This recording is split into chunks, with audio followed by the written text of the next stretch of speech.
In addition to dealing with properly submitted support payments, FRO staff is tasked with attempting to collect billions of dollars in outstanding payments across the province.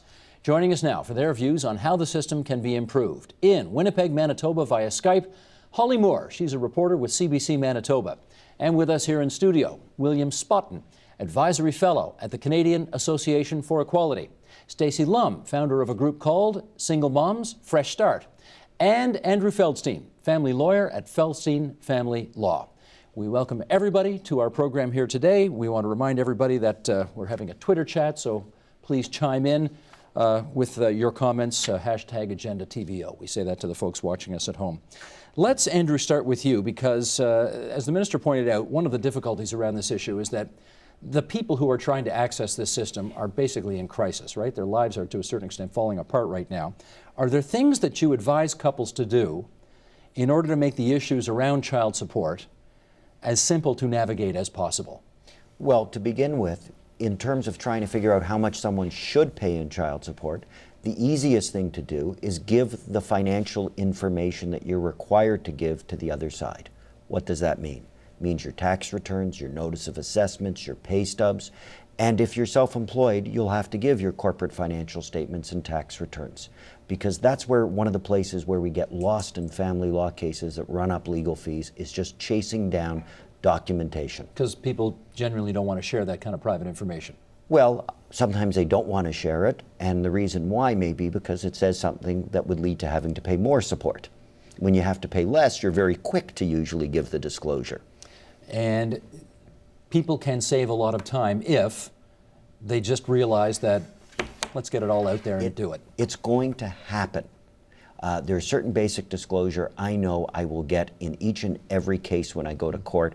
Basically, if my heart is beating and I have air coming out of me, I can get an order for that.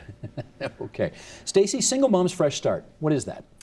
It started as a resource, something where single moms can access a website that has resources for when they're just starting out as a single parent, whether it's legal advice or just topics to discuss with other single parents.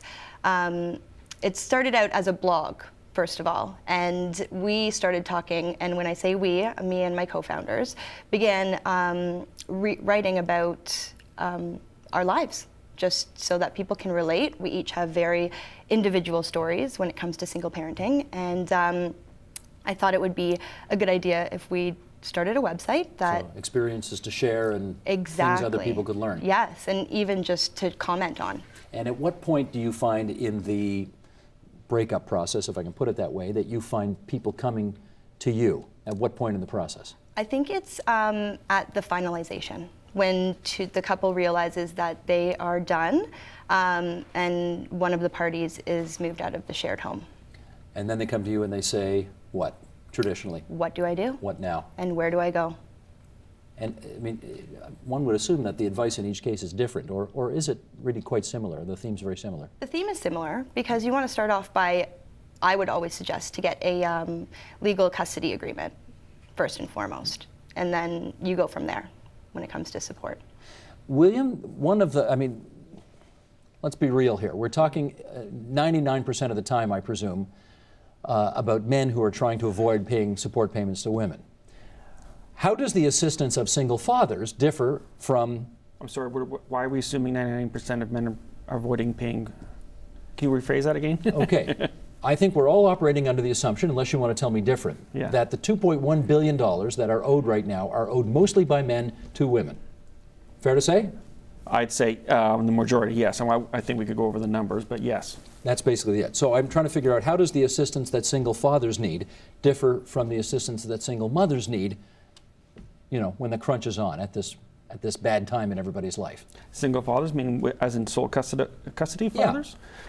Same things. Support, understanding, and also the assumption is that there is a slight assumption there that the primary parent is going to be the mother, and 80% of the single parents are are mothers. There's So no it's a doubt about reasonable that. assumption then. It is 80%. I think we can quibble over the numbers. I think your blog had 90% or something I regarding. believe it was actually 97%, and that's what CBC quoted. Yeah, a StatsCan study into 06 that 80% of single-parent households are women. Still, the vast majority, one way or the other. Single parents are single parents struggling, and how do you get through the system? I think your question to Andrew was very constructive in the sense of what would you say to both parents? I think if you go backwards, I think Andrew can speak to this. No lawyer gets to talk to both parents at the same time. Right. You talk to your own lawyer in private, in confidence, and then the other parent talks to another lawyer, and you don't get the chance to have both parents in the room and say, how are you going to do this together? It's from the very beginning, it's adversarial, and that's where we go from there. And that's where the FRO becomes not an end, but a prize. Who gets to win? And then the FRO becomes the stick to enforce what you do. I mean, we're talking about how to enforce arrears. How do we force a support? The question is, why don't parents want to pay their support? Why don't they want to be part of this? What's the answer to that? Compliance. We drive on highways. If 1/3 or 1/6 of people did not comply to the highways, our highways would be a mess. Now we're talking about the most precious commodity we have, our children. And yet the numbers show that a large plurality of our parents are not participating in that. They're trying to either avoid, or through absence, maybe they're not. I mean, for me, it was EI. I had to go in EI, and I fell in arrears. And I was in arrears technically for 2 years, even though I did not try to avoid paying.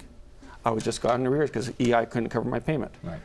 And and now I found out I was in a credit because they went to CRA, and 2 hours after being confirmed for this agenda, FRO gave me a call and saying, Mr. Sponton, we just found out that you're in a credit. So lo and behold, I'm in a credit now. Meaning they owe you money? They owe me money. And 2 hours after I received an email from your producer at 10:45, at 12:05, FRO was on the phone to me apologizing for the mistake. So, bottom line, you got good service at the end of the day. I did, because I came on the agenda. Okay, all right, fair enough. Holly, come on in here at this point. You've obviously been looking into this for a long time. What would you want to pick up a thread here? What do you want to pick up on and move what on? I want to talk about is how FRO is not working for both parents. So the entire point of our article was to look at how maintenance enforcement programs work across our country. We weren't picking sides. We're journalists, so we were investigating what were the arrears, why are they in arrears, and who's not being served by this process. So I pick up the point about both parents because we did a follow-up article with 2 parents who had jointly opted out of MEEP. And something that the Sorry, man just jumping said, in. MEEP? What's MEEP? MEEP is they opted out of maintenance enforcement. So they had been enrolled in maintenance enforcement in Manitoba, and they both said, okay, this is just not working. Can we work together so that you're getting the support payments that you need, I'm paying what I need to pay?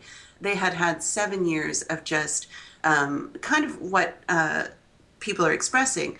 The single mother was not getting her payment. The father was being told he was in arrears, and then suddenly they would have a credit. It was all over the map. And so they looked at each other and they said, let's sit down, go through all of this, and I will make you a check directly. And one of the things that the father said at the end of this story was, look, work together. Keep the maintenance enforcement program out of the equation, because if you work together, you're going to get a lot better result than involving a huge bureaucracy that obviously has some major problems. Andrew, that makes sense on the face of it, obviously, but if you're dealing with couples who are divorcing, the notion that everybody is going to happily sing Kumbaya and be on the same page and get together on this is, I mean, that's not reasonable, is it? Well, a lot of people can sing Kumbaya and get along and make their payments. Why? Because they have the respect for the law, the same way as the example William gave of being on a highway. But the problem happens when people don't get along and someone doesn't want to pay support. And it's not only the person who doesn't want to pay support, it's the person who loses their job. It's the person whose income gets reduced, and the other spouse doesn't want to accept that. I've been appointed by the Attorney General's office as a dispute resolution officer in Newmarket, where I hear cases at the first time they come to court for motions to change. That's dealing with people who can't pay their support order and want to reduce it, or somebody wants to increase it. And I see a lot of cases where people come there, it's 2, 3 years, 4 years, 5 years of arrears of support that hasn't been enforced, and you hear the story as to why it hasn't been Is enforced. there any justification for being 5 years in arrears? The problem people face is sometimes they didn't do anything about it. They went to their spouse and said, I lost my job, or I lost my job, I got a new job, I'm making $30,000 less. We agreed on a new figure, but there's a court order that says I have to pay a higher amount. Fro's enforcing, Fro isn't doing anything, and there's a big mess because now somebody says, I never did make that agreement. And you're trying to clean it up. Stacey, let me read a couple of things here that come out of the, because you know, you've heard that the Ombudsman's Office of Ontario, they get more complaints about this than anything else. And here we go. This is from the Ombudsman's report from last year. Poor record keeping and administrative errors are persistent problems for the Family Responsibility Office, sometimes resulting in serious financial impact on clients. And then they go on to say the Family Responsibility Office is consistently a top source of complaints of the Ombudsman. The most common FRO complaints we receive involve inadequate or delayed enforcement of support orders and insufficient communication with clients. That's from 2013-14. Why, in your experience, did you have to deal with FRO? I did. I still do. So you've got firsthand and anecdotal evidence of what's going on there. Why do you think it's so hard for them to kind of get it all together? First of all, there aren't enough employees per caseload. And most of these employees, as I've read the numbers and seen the numbers, it's over 180,000 caseloads for over 400 employees. That's 400 caseloads per employee. Which is too much in your view. Way too much. How can someone deal with that many caseloads? Well, if they're not complicated, could you deal with it? If they're not complicated, I am one of the lucky ones who does not have a complicated situation. And when we go for a motion to change every time his income is increased, it's dealt with within months. And then there's people who have a more complicated situation, like Andrew was explaining, where a job could be lost or changed, and the lower the income, and that can take years. So when you go to a motion, you're going on consent? We're going on consent, yes. So I would not. English, please, explain. On consent means they both agree. Both parties already agree. So I mean, when I went on EI, the mother of my youngest did not agree to change or in any way waive temporarily my payment. So I had to, if I was going to go for a motion, it was going to be challenged, which is automatically, and I'll let Andrew speak to this, expensive. We're talking thousands of dollars, far more than the amount of support we were arguing over. And But yet, doesn't the numbers show, like in court, you have to show those statements that you are making less, and whether it goes to judgment or not, usually in mediation they would say to I your agree technically, ex, but yeah. I guess she would have to do that. She'd have to be willing to go, and she was fighting everything left, right, The center. problem that William is talking about is the inherent delays in the process. If William were to bring a motion to change, he will have a first appearance that he has to show up Let's in just court. explain here. A motion to change meaning my circumstances have changed, therefore my payments should be reduced Exactly. accordingly. He's Okay? on EI. He's going to have a first appearance. After the first appearance, in most jurisdictions, he will have a case conference before a dispute resolution officer, someone like me, try to settle it there. If it doesn't settle there, you will have a case conference before a judge typically, then a settlement conference before a judge, perhaps a trial management conference before a judge. All I'm hearing in my head right now is ka-ching, ka-ching, Yeah. ka-ching. And if Oh, We yeah. already got a job by then. And if one Well, it's person also is across really... the country. Yeah, So it's not just the fact that these are delays in one province, these are delays across the country. So one of the things we looked at was why. Why are people not making these change orders quickly? And there is no mechanism in the current system we have across the country that allows for those quick changes. And that was one of the conclusions that we came to, was that that was one area for the government to look at, making these changes quickly so that people aren't in arrears even for a couple of months, which can be devastating for Okay, fathers and for mothers. Andrew, is it actually possible to make these changes more quickly to reflect the changing circumstances of the parents involved? Well, I was at a presentation by the senior family court judge for the province a few weeks ago where he was speaking to a group of lawyers, and it's a technical thing, but they are making the rules for summary judgment easier and more efficient. What that really means is, instead of having to come to all these conferences, I may go to the first conference, and then if I can't resolve it at that first conference when I show I'm on EI, I bring a motion right away saying, this is an easy winner, there's no dispute in this case basically, and I should be given judgment right away at a motion.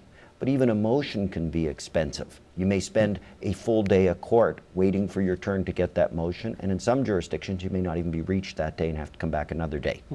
So there's a lot of systematic delays, and that's why there's more self-represented people in court. But understand, about 50% of the cases are resolved at the dispute resolution stage, because at that point people are hearing what I'm saying right now, which is it's expensive, it's time consuming. There is incentive to get this done. There's incentive to get this done. I know when I'm sitting, and a lot of my other counterparts, we tell somebody they don't have a case. So when someone like William comes in and says, I lost my job for no reason of my own, here's my job search that I'm doing my best to find work, I'm on EI, I turn to the recipient and say, A, this is a no-brainer, he's going to win, and B, what would you do if you were a family unit still? If you were a family unit, you'd figure out how to get by on your new reality. Does that work? Does it work? That argument. In a lot of cases it does. It does. There are some cases where people will sit there and say, but I don't need, I remember I once had a guy in front of me, he used to make about $250,000 a year. He was in his mid-50s, he got let go from his job. He was unemployed, say, for a year, and he found a job at $100,000. And his spouse would not agree. Ex-spouse, I assume. Ex-spouse would not agree to a reduction in his support. And her argument was, well, I need it. You may need it, but it's not there.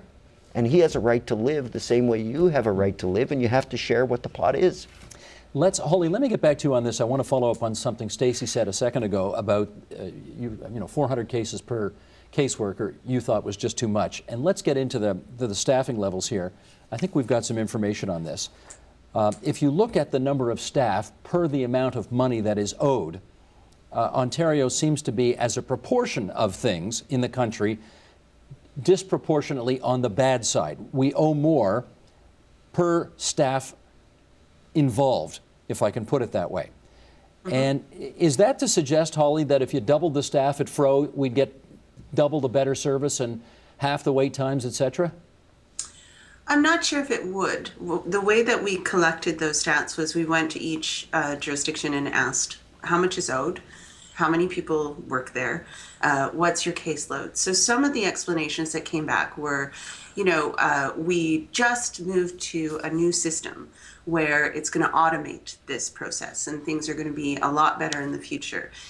The other thing that we heard was that, these are complex cases. So I'll just give you an example from my story, where we had a single mom who was owed about 5 years worth of arrears. We found her husband and the office could not. So we went to Fro and we said, give us, your website that has the bad dads on it. And we actually tracked down her husband where they couldn't. And that, to me, was a demonstration that they really don't have the resources to track each one of these people in arrears. Okay, well, hang on. Holly, we had the minister on the program earlier saying that she's visited the offices and she's impressed with the kind of Sherlock Holmes-like qualities that her caseworkers bring to bear, that they are able to track, they follow the clues and they track people down. How is it possible you found somebody and they couldn't? We found him on Facebook. We phoned him, we phoned his parents, we showed up at his parents' house.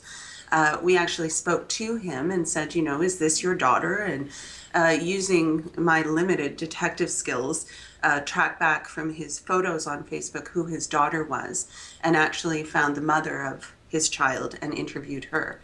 So it was a really stark demonstration to us that this office is just not prepared or resourced properly to go after these debtors. And I actually had a subsequent phone call from a bailiff who was looking for Mr. Hibma, who is identified in our story. And because of journalistic integrity, I can't share that information with him. But we spoke to him. And it really begged the question for us, well, if we can find him, then why can't you? That's a pretty good question. And I have never seen in my experience Fro take any steps to try and locate a payor. What I've seen is we give them the information and sometimes they do something with it and sometimes they don't. But again, is it because they don't have the resources or adequate staffing to follow up? Well, I'm not at their offices to know what they do. But the thing that aggravates me as a lawyer is that Fro is operating in the 20th century when we're in the 21st century. Meaning what? When I go to Service Ontario and I wanted to get my divorce and I needed a marriage certificate, I ordered it online. I got it 2 weeks later. That's 21st century service. When I go online to Fro, maybe I can get some pre-populated forms on it and information. Why shouldn't I be able to get what the current payment history is on my account electronically? Then I could inform them that I'd paid too much. I mean, what happened with me was my pay is getting deducted. They also went to my Revenue Canada account, and because it's a it processes paperwork, it's automatic. There's no discretion. I mean, I think the staffing numbers are even more appalling than Stacey, because 400 is the total employees versus only 150 case managers. So they're the ones responsible for each of those cases. I gather you looked into the situation in Michigan, in the state of Michigan. Are they doing some things differently that we should learn from? Friends of the Court. They have a system called the Friends of the Court, which is a bit more inquisitorial, and they also enforce access orders. So it's not just support, it's also access orders, which means everyone feels that they're part of the process. I don't know, they've had it for about 100 years, and I think that's a system that we should be looking at. Stacey, as you wind your way through all of this, is there just too much adversarial approach to everything, and is that part of the problem here? Do you know what I mean? No, I don't. I mean, it seems that this is all part of a legal system where everybody's, you've got your representation, the other side's got their representation, and the whole idea is to basically fight, as opposed to work together to find a solution at the end of the day. Are you seeing more of that? Yeah, well, I feel that every party should work together, and also Fro should be working with both parties equally.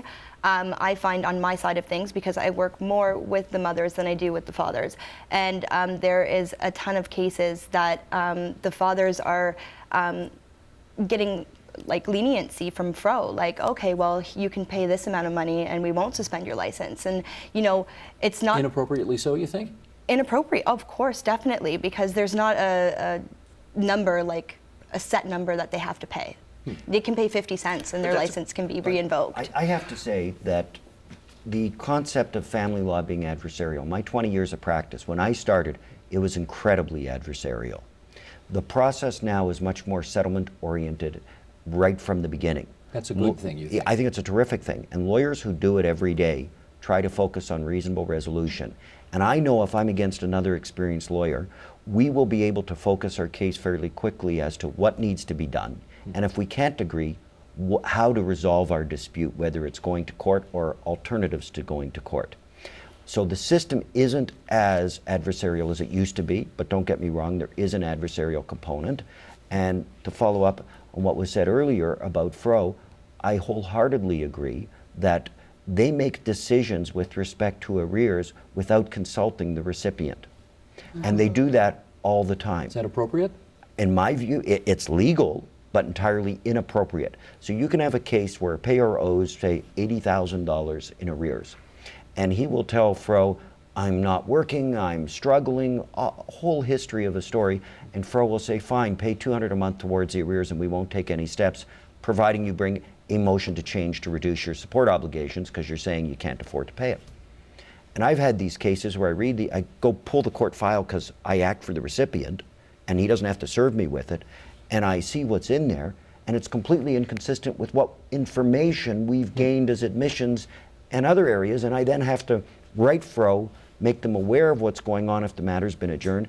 And I remember one day I was able to stop one of these situations because I happened to be at court on one matter, and I saw the payor in another matter on a Fro day. And I knew who the Fro lawyer was, and I went over to him and said, here's a whole host of information. If you need the documents, I'll have them faxed to court, but you can't make the kind of deal that you're suggesting. And I made a change perhaps of a $200 a month deal to maybe $2,000 a month in terms of payments, but that was just dumb luck that I was in court that day. Oh my gosh. And to me, if they're going to do this goes back to a website that is interactive and gives people information. They can say to the recipient, this is what we've received from the payor. Can you give us any information to assist us in our negotiations with him? Because the recipient may know where he's working or she's working. I feel as though Fro is more on the side of the payer or the payee, and is working more with the payee when the recipient is actually the one that's taking care of the children. And it's not the payee that suffers or the recipient, it's the children who aren't getting the proper amount that they need to live a life that is above the poverty line. So let me just make sure I understand you. Your suggestion here is that the Family Responsibility Office is essentially on somebody's side here, and it's more on the side. I wouldn't say siding. I wouldn't say they side. I'm just saying that they work more with the payee than they would the recipient. The recipient just sits and waits, right? Inertia is on the side of the payer, because if they're not enforcing payment, they're the ones who positively could be seen to be gained, depending on the circumstances. I mean, I think the Auditor General, with their numbers, showed that a hefty percentage of the arrears are from a very small percentage of the actual people in arrears, because most of the payers who are in arrears have small amounts, because they're probably the working guys out there who are trying to make it. They got on EEI, and they're still a stat as an arrear, but they owe a couple of $1,000s. And those couple of $1,000s, depending on what the ex-spouse is, could be quite high, quite important. I mean, there's 180,000 people registered with FRO. Auditor General estimates 20,000 are a recipient of social assistance. I mean, FRO, instead of being a through account, should, on a need basis, upfront the costs of the support. I mean, we're going to pay support for those recipients that are in need, and we're going to hold the liability and go after the people. So that if they're arguing over $250,000 to $100,000, I mean, I know that impacts the lifestyle, but that's not need. No, that's not need. You're having meat and craft dinner that week, one way or the other. Right. Versus the other 20,000, they don't know whether it's craft dinner or it's going to be a hamburger that Maybe week. nothing. Holly, come on in here. Yeah. Well, I was going to say that in other countries they do this differently. So one of the things that I found was that the FRO office, similar to what William is suggesting, is it becomes a repository. It's not a through payment agency. And most of the problems arise, and I take Stacey's point as well about that these are kids that are getting harmed by this ultimately. And I think Andrew would agree that in all adversarial family situations, it's the kids that suffer.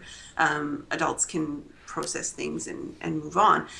But in the mothers that we spoke to, their complaint wasn't necessarily with the father. Their complaint was with the office. So I think that setting up this this dichotomy between either you're with the payer or against the payer, or with the payee or against the payee, is a little disingenuous, because it's really about how is this government office functioning to serve the needs of those two very diverse groups. And I think that what I found through my article was that neither one is happy. There may be a different way to do this, and really, I think that FRO and other maintenance enforcement programs somehow depend on that adversarial nature. So there's not a real attempt to bring the parties together, to make sure that moms are getting their payments, to make sure that dad isn't living on, craft dinner in his car.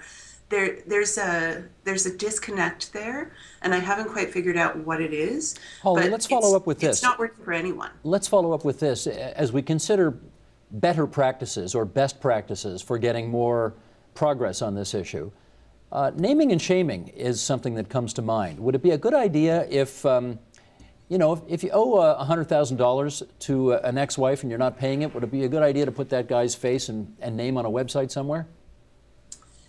There's two schools of thought on that. One is, of course, you deserve it, pay it. What's the big deal? It helps. The idea is that it will get the public involved. You can send in tips about the person. You can help that money flow to that mother. But the flip side of that is that it makes people run. One of the most enlightening conversations I had was actually with our maintenance enforcement director here, Shauna Curtin, who said, as long as they're calling in the payers, we have a chance. We have a chance of recovering some money. So I think that you have to really balance the goal of the organization. Is the goal to actually get the money and make everybody content, or is it to name and shame?